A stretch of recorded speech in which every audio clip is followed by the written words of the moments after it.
Olá pessoal, sejam todos bem-vindos. Nesse vídeo nós vamos falar da análise financeira e contábil aqui da Pets. Deixa eu aumentar a tela aqui para ficar mais fácil a leitura. Deixa eu colocar aqui o marcador. Show de bola, vamos lá. Bom, avaliando aqui, eu consegui verificar que isso aqui é a evolução histórica do lucro líquido da Pets de 2020 a no segundo trimestre de 2025. Teve um aumento, um aumento alto e muito fora do padrão aqui não recorrente da Pets. Ela teve um prejuízo no primeiro trimestre de 2025, apresentando aqui um lucro muito forte. Então a gente vai analisar aqui e verificar o que aconteceu. Isso aqui utilizando as bases da inteligência artificial, utilizando aqui o Copilot. Bom, eu consegui analisar aqui, verificando essa essa forte recuperação aqui no segundo trimestre, fiz a pergunta que me explique o porquê deste aumento. E o principal ponto aqui desse aumento foi o quê? Foi alguns ajustes de contrato de câmbio, que a empresa fez contrato de swap, trocando a variação cambial por por taxas fixas, ajustadas pelo CDI. E E também teve alguns benefícios fiscais também que a empresa acabou ganhando, que acabou impactando aqui diretamente no resultado da empresa. E também alguns controles de despesas também, que a empresa acabou diminuindo algumas despesas, que impactou diretamente no lucro líquido. A questão do swap e dos benefícios fiscais não tem efeito de caixa. Então, esse aumento forte aqui no segundo trimestre de 2025 vai ser uma situação não recorrente.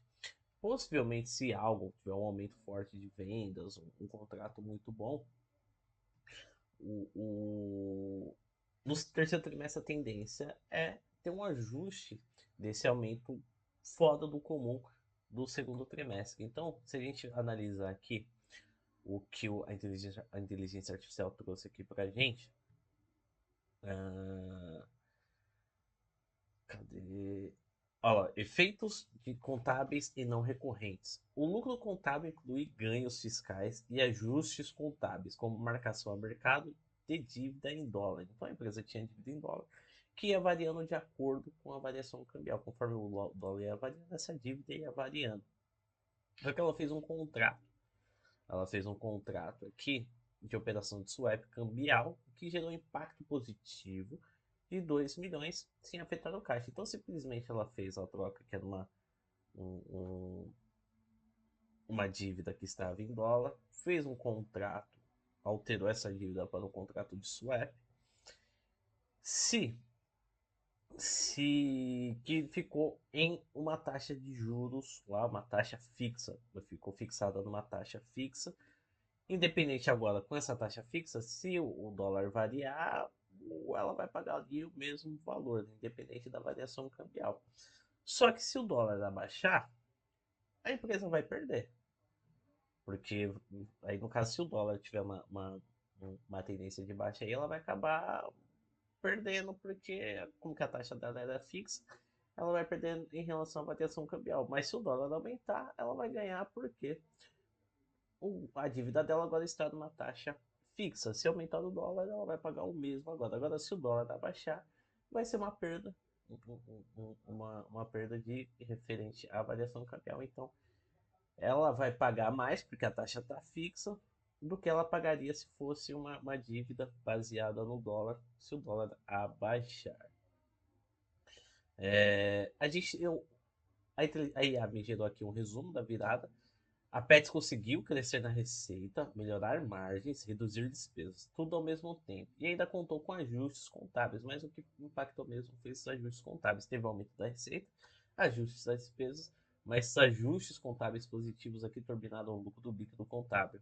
É uma recuperação com fundamentos, não apenas com um número bonito. Se quiser, posso demonstrar o que afeta o valuation da empresa, mostrar a projeção para trimestre. Eu não fiz essa projeção, tá?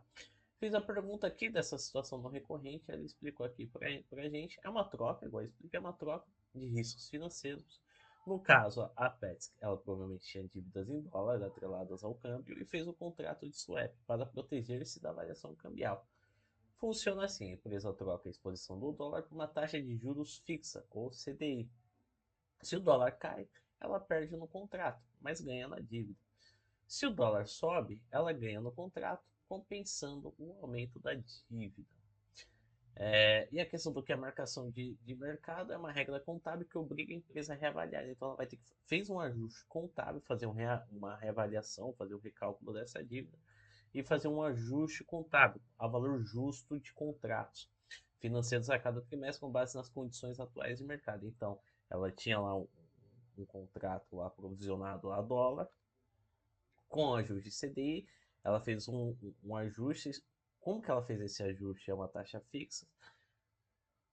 Teve um aumento, um benefício de diminuição de despesa lá na provisão que impactou aí no lucro líquido da empresa. Só que é um valor que não tem, não que eu posso dizer, não tem valor caixa, é só um representativo contábil para que o balanço patrimonial da empresa fique de acordo com a realidade, com a mudança de contrato, mas que acabou gerando aí para a questão de resultado, é porque são regras contábeis, que é complicado, mas por causa desse ajuste gerou esse resultado positivo, que é uma situação não recorrente, possivelmente no segundo ou terceiro trimestre, vai se manter, vai voltar aos patamares anteriores, ou aquele prejuízo que teve, ou um lucro, mas não nada muito absurdo. Ó, ok, esse ganho não entra no caixa, é apenas um ajuste contábil que melhora o lucro líquido. Então, é bom a gente ter essa noção. Falar assim, nossa, a empresa teve um lucro, está melhorando, está voando, mas às vezes pode ocorrer, por isso que é importante a gente pesquisar, pode ser um ajuste contábil que não tem efeito caixa, que é uma situação não recorrente, que no próximo trimestre a gente vai voltar para a normalidade.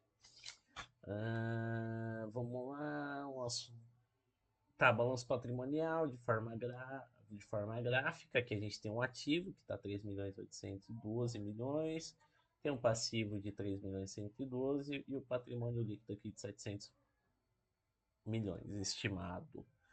Aí eu fiz para fazer uma análise de indicadores. A capacidade de pagamento a gente tem a liquidez corrente. A Pets tem 1,73 em ativos de curto prazo para cada R$ 1 de dívida. Então, ou seja, cada R$ 1 de dívida que a empresa paga com o seu ativo circulante, ela tem 73 centavos de sobra aí. Liquidez seca também está 1,17. A gente do ativo circulante, a gente tira o estoque contra o passivo circulante. O ativo circulante, para quem não sabe, é os bens e direitos que a empresa tem a receber no curto prazo. E o passivo circulante são as dívidas de curto prazo da empresa, são os próximos 12 meses. A gente consegue verificar aqui que e a gente tira o estoque para ficar algo mais realizável, verificar realmente a capacidade de pagamento com ativos com maior índice de liquidez, ou seja, que ela consegue transformar em dinheiro com mais facilidade. Então a gente tem para cada R$ 1 de dívida da empresa, ela tem R$ 1,17, ou seja, para cada ativo seco, ou seja, ali que tem uma alta liquidez, ela consegue pagar ainda sobra 17 centavos para cada dívida paga, para cada R$ 1 de dívida paga. A gente tem a liquidez geral. Liquidez geral, a gente pega o ativo circulante, mais o ativo realizável a longo prazo e o passivo circulante ou não circulante. Verifica se no todo a capacidade de pagamento da empresa. Então, 1,1 centavo está ali bem parelho. É bem comum isso daqui, ó. Pode ver que ele até faz uma interpretação. Liquidez geral está no limite. É comum em empresas de alto investimento em expansão. Como que a minha empresa está em expansão, fez aí a incorporação com a Pets não, com a Cobasi. Isso é Cobasi, acredito que seja Cobasi. Mostra que a Pets está equilibrada, mas sem muita folga, uma questão do longo prazo. Mas o importante é que, pelo menos no curto prazo, questão mais emergencial, a empresa aí tem uma liquidez para poder honrar com seus compromissos de curto prazo, pelo menos. Aqui a gente tem a participação de capital de terceiros, é uma empresa que usa muito capital de terceiro em relação ao capital próprio, mas é uma empresa de alto investimento. Aqui tem a questão da imobilização, né, tão interessante. Grande parte do patrimônio está investido em ativos fixos e intangíveis. como que é uma rede de lojas, então ela tem um alto ativo fixo aí e intangível também, porque ela tem uma marca muito forte. Então aqui a gente não tem muito o que fazer, então ela tem bastante lojas, então tem bastante ativos fixos, né? Então até que é sistemas e marcas, esse é tipo de empresas em expansão física, então ela vem aqui fazendo aquisição de mais lojas e vai virando, vem aumentando aí em relação ao patrimônio líquido. Vamos lá. E o dividend yield, a questão de pagamento de dividendos da empresa. Não é uma empresa que paga muitos dividendos. Em 2024 ela pagou 130 milhões de dividendos. Em 2023 ela pagou apenas 4,2 milhões. Em 2025 ainda ela não pagou dividendo. É uma empresa que. Aí tem uma análise aqui, é uma empresa que está de crescimento. Então, para quem vislumbra aí como renda passiva, que é recebimento de dividendos, ela não é um papel recomendado para isso, é uma empresa de crescimento. Então, possivelmente, pode ser peso que ela vai pagar menos dividendos para poder investir na empresa visando o crescimento.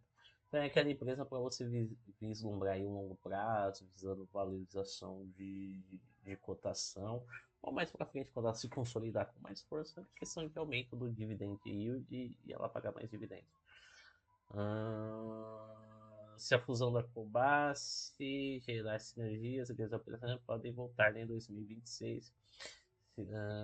Tá, eu quero o fluxo de caixa. O fluxo de caixa foi positivo, isso é muito bom. Fluxo de caixa operacional, ou seja, a empresa com suas atividades operacionais gerou caixa em relação ao período anterior, não foi negativo. Aqui a gente tem os caixas de atividade de investimento e financiamento também não é muito interessante a gente analisar. Vamos lá, faça análise. Tá, isso aqui não é muito interessante. Aqui está gerando caixa de eficiência. Bom, pessoal, termino a análise aqui. Eu estou mudando a forma de análise. Com a ajuda da inteligência artificial, eu acho que é mais fácil e mais viável, até mais inteligente, menos trabalhosa e mais rápida através dessa conversa, dessa troca de ideias aqui com a inteligência artificial. Espero que vocês tenham gostado. Um grande abraço. Até os próximos vídeos.